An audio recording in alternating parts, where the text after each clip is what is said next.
Continuando agora, adaptações celulares, parte 3, atrofia. Vamos lá.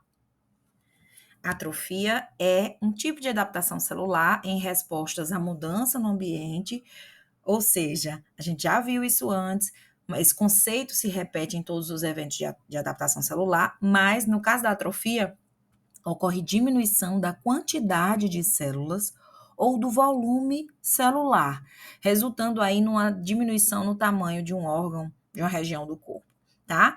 Essas células atróficas ou atrofiadas apresentam uma função diminuída, mas elas não estão mortas. Não esqueçam disso, tá?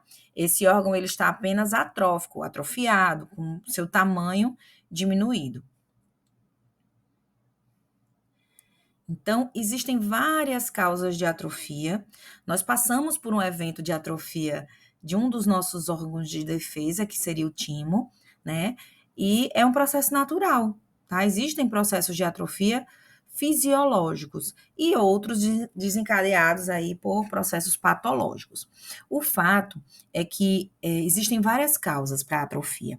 Diminuição da carga de trabalho, como vocês podem ver aqui nessa figura da direita, o membro foi imobilizado por um processo de fratura, alguma lesão, e após o processo de cicatrização, esse membro temporariamente se apresenta atrofiado, tá? Isso pode acontecer de forma permanente com a perda de inervação também, ou redução do suprimento sanguíneo, uma desnutrição, como a gente pode ver aqui nessa figura do meio, uma criança, né, desnutrida, com pele, músculo e provavelmente tecido ósseo, tecido nervoso, passando por esse evento de atrofia pela nutrição inadequada, tá? E a senilidade também existe, né? O envelhecimento causa uma atrofia chamada atrofia senil.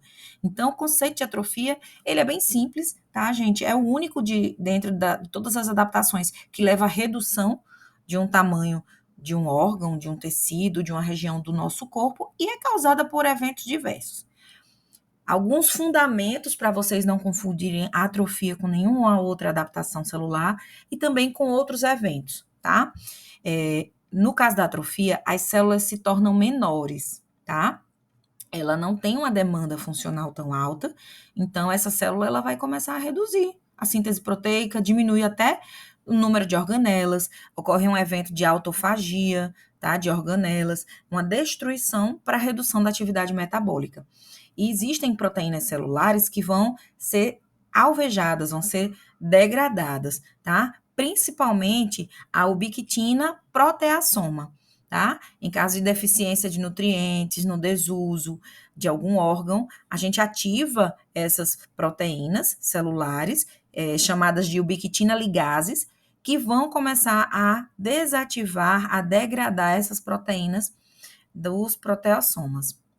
Isso aqui é tema até de uma outra aula, se vocês tiverem interesse de aprofundar um pouco nessa questão de proteínas, de organização dessa dinâmica de síntese proteica para a manutenção da vida na célula, só colocar aqui no comentário, tá, gente? Também vamos ter, né, menos células, além de células menores, um menor número de células, e isso ocorre por um outro evento, tá? Também pode ser até mediado pelas proteossomas, que é uma via de proteólise, mas a gente percebe que as células vão começar a entrar em processo de apoptose, ativação de morte celular. É muito comum essa condição metabólica, na verdade, é uma condição catabólica, né, de destruição de células, em pacientes com câncer, já em estágio de caquexia. Lembrando que a atrofia é uma adaptação celular, é uma resposta adaptativa reversível, tá? Caso haja remoção dos estressores, a gente consegue retornar essa célula para a sua condição inicial, e isso é bem confuso para muita gente, porque, por exemplo, né, no caso da caquexia associada ao câncer, é possível reverter a caquexia? É possível reverter uma desnutrição, a atrofia de timo? Se a gente tirar o estímulo que causou a atrofia, então é possível. Se não fosse possível, entraria num processo de morte celular por necrose, é um outro evento de resposta celular, tá certo? Então, a gente tem que lembrar disso. Caso seja possível remover o agente estressor, o tecido retorna à condição inicial. Ah, mas num paciente com câncer terminal em caquexia, eu não consigo remover o agente estressor. Então, não é que a atrofia seja irreversível, mas no caso desse paciente, a gente tem um quadro em que é impossível retirar o agente estressor, tá? Um caso que eu gosto muito de citar, que eu acho que vale a pena vocês se aprofundarem, é da Laís. A Laís, ela foi uma ginasta brasileira, né? Competiu, enfim, pela seleção brasileira, ganhou, acho que pan-americano, e ela teve um acidente grave que causou tetraplegia. E a Laís, ela não tem atrofia, uma atrofia severa para um paciente tetraplégico. Porque, apesar de ter tido a secção, a perda desse estímulo nervoso, ela continuou fazendo muitas horas de fisioterapia. Então, no caso dela, é como se o agente estressor, que foi a perda da inervação, tivesse sido revertido de forma motora, né? Pela fisioterapia, pela terapia ocupacional. Isso é bem interessante para os futuros profissionais dessas áreas, para que vocês possam entender melhor esse contexto, tá? Então, a atuação do profissional vai substituir, mas não substitui em termos de funcionalidade desse órgão, né? A musculatura vai se manter sem a atrofia, mas não vai haver a possibilidade do movimento ainda, né, por conta própria. Mas é bem interessante para estudar esse caso e, assim, os limites não estão totalmente definidos, né? A gente não sabe o impacto dessas sessões de fisioterapia, de terapia ocupacional, de acompanhamento por tantas horas nessa paciente, né? Qual o impacto disso a longo prazo. Então, a gente tem muita esperança de que exista aí uma possibilidade de melhora, né? No caso dela. Seguindo adiante, só para vocês lembrarem, gente, que a atrofia é causada por um evento fisiológico ou patológico, tá? E aí, quando é um evento fisiológico, pode ser a perda de um estímulo hormonal, por exemplo, após o parto. O útero grávido aumentou de tamanho, houve o parto, a gente precisa reduzir esse útero para o seu tamanho normal. Então, a atrofia é natural, é esperado. A atrofia na menopausa também pode acontecer, tá? Agora, em situações patológicas, a denervação, foi o caso que eu comentei agora, né? No slide anterior. No caso, um paciente, por exemplo, com esclerose lateral amiotrófica, a ela, né, leva à atrofia do neurônio motor, que é um neurônio importante que vai. Desculpem, gente, a atrofia, no caso da esclerose lateral amiotrófica, o neurônio vai perdendo a bainha de mielina, tá? Olha aqui, ó, na imagem. E o músculo, ele vai se tornando incapaz de realizar um movimento de contração, vai entrando em atrofia.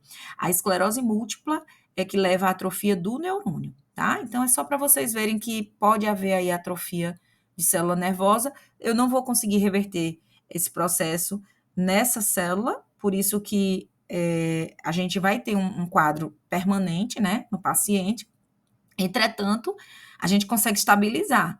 E se a gente conseguisse remover o agente causador, esse processo seria revertido. É nisso que se trabalha, né? Os cientistas estão aí buscando vias para tentar frear e reverter esse evento nos neurônios, para melhora aí de qualidade de vida desses pacientes. Então, atrofia é um tema bem interessante para vocês estudarem. Para finalizar, eu trouxe aqui uma atrofia de cérebro. À esquerda, o cérebro de um paciente adulto, jovem. E à direita, na imagem B, uma atrofia de um cérebro de um homem de 82 anos com doença aterosclerótica.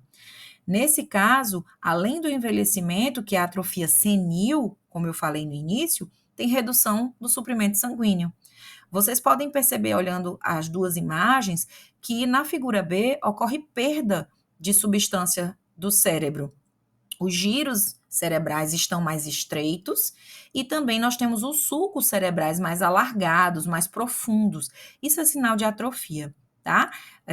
Comparando aqui, a gente percebe que as meninges foram retiradas, né?